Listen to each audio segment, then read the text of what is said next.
Hey everyone, welcome to today's video. So today's video, we're going to be looking at a mechanic that the developers, actually Fredrik Thailander himself, alluded will be receiving some attention very soon. Now, this was in a state of the game where he actually said something along the lines of, movement. It was a short allusion, and you have to take my word for it. I was doing some research trying to find the exact clip so I could play it for you guys, but that was just subjecting myself to more state of the games, which I don't need. I need a fresh state of the game with fresh announcements, and so you're just gonna have to take my word for it, or somebody can help me confirm that in the comment section. Now, before we start, this video is going to be more of like an open forum for us to discuss a little bit about PvP. So I'm going to ask a question, and I would like for you PvP players or players who engage in PvP to actually actively comment about what you feel about the question that I'm going to ask, because I feel like if anybody is looking at this content of any kind that works in a development firm, I feel like they probably will be taking this feedback from, my platform here and other content creators' platforms as well. There are not a lot of us doing the division content right now, so I feel like it's a small pool, and you guys actually do have a very direct forum on, YouTube from all the other content creators and myself. So I hope that's a fair understanding. So with the talk about Fredrik just alluding to movement, I wanted to ask, and the PvP players, if movement is reworked in this game to a satisfactory level, will you be willing to come back to the game? Now, I know that's a very complex question because movement's not the only thing a lot of PvP players have expressed dissatisfaction over. They've expressed dissatisfaction over other mechanics. But I think this movement system might be a start to the change or the transformation of mechanics that are necessary to allow for the game to be fun. What really happens in a lot of PvP scenarios is when players are already used to a specific play style and already work with a paradigm that's in place, to change everything about the game to fit another demographics and abandon the people who are or who had been playing the original PvP seemed to not make any sense for me.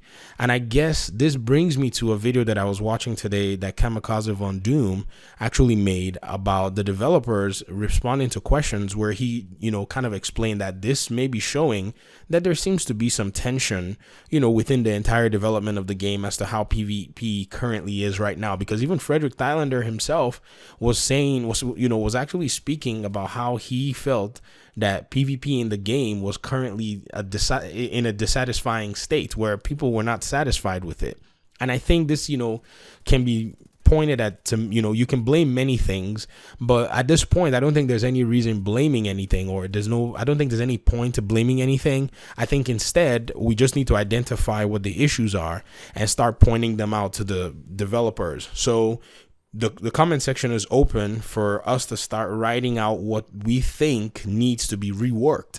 So not only is movement a priority for them, you look at the medkit, mechanic. So think about how the medkit mechanic was perceived, used in the Division 1.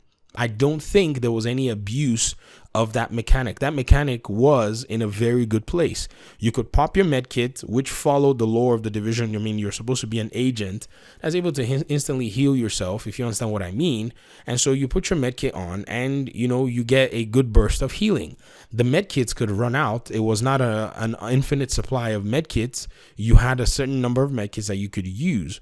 But then when the Division 2 came around, it had to be this kind of band-aid, animation type deal that did not work for a very fast-paced PvP that a lot of the PvP players were used to.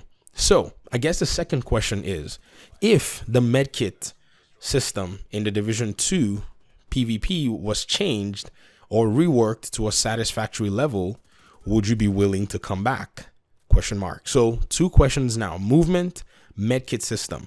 Now, if you notice, I haven't spoken anything about gear or balancing and all of that, because that is a hot topic, and how that is going to be balanced, I have my opinions on that. I've shared them before. I feel like PvP and PvE need a whole lot of separation.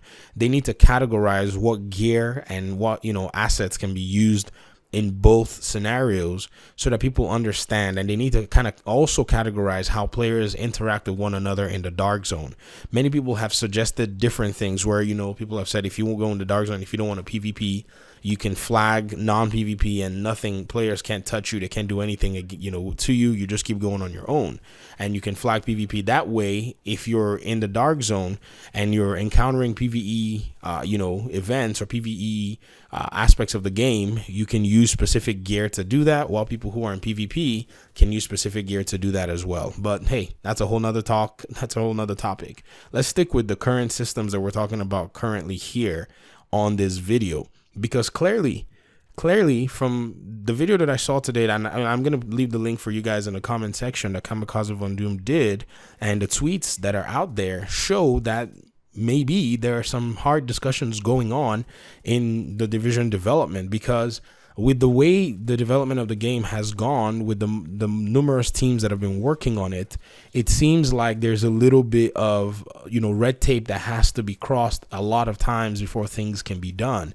Just imagine working on very viable parts of one game from multiple studios and trying to support them in a live scenario, and, you know, having to deal with everything that also comes with the corporate bureaucracy and all that. I can see how some of those things, you know, may cause a little bit of, you know, shifts in agendas, shifts in schedules and all that stuff. But nonetheless, I think we're starting to see a glimmer where the developers kind of know where things are. They kind of, you know, are, because I mean, if the PvP was in a good place, I guess, you know, players would be playing it. But I think they probably see the numbers and they're like, whoa, this is not good. They need to fix this. As many people may have said, you know, seems like they're going to abandon ship.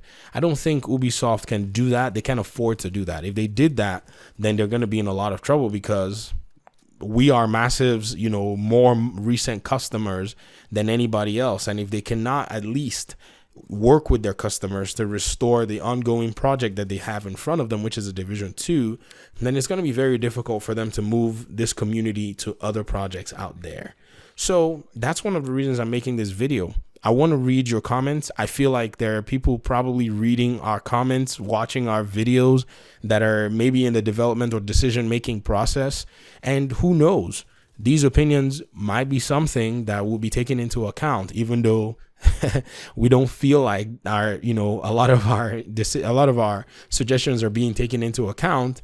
But at least there is a window where we can give these suggestions, and it's up to the developers whether they want to take it or not. Because if they take it, they can make their game better, and if they don't take it, then they can leave their game where it is, and players can also leave that game where it is as well, and not, you know, bother to come back. So this is the situation we're in. But at least let it not be said that we didn't take the time to give our feedback, especially in today's world where it's a thriving world where, you know, the consumer or the customer and, you know, the person who's actually deploying the product are staying in communication to make sure that the product remains in a better state.